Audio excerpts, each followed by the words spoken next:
Australia's Iraqi community has united against an ISIS recruitment video that features Australian insurgents planning to fight in the Middle East.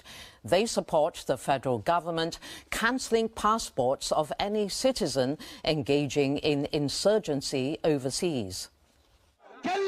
They flew Iraqi flags alongside those of their new home country. Unlike in the Middle East, Australian Sunnis, Shias, Assyrians and Kurds were united today.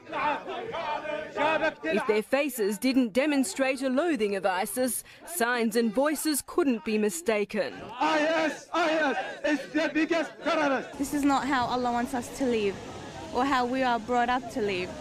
Their concern is only exacerbated by an ISIS recruitment video that features foreign insurgents. From Iraq, from Cambodia, Australia, UK, and we will go to Iraq in a few days. One of the two Australians speaking here of jihad is said to have since died in the conflict. Labor's accused the government of incompetency for allowing another Australian to slip through the net.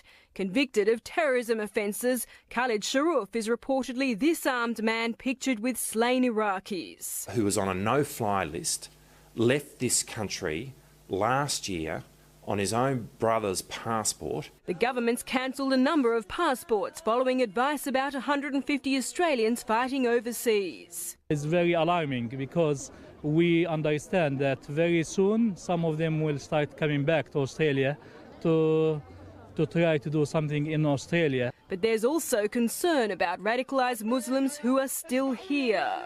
The people at this rally have heard of other Australians who support ISIS. They back the Australian government to do whatever it takes to stop them from travelling to Iraq. We support the Australian government, whatever action they take. Others believe the threat is minimal. There will always be individuals which are not important. You cannot give them that importance because they are really so few.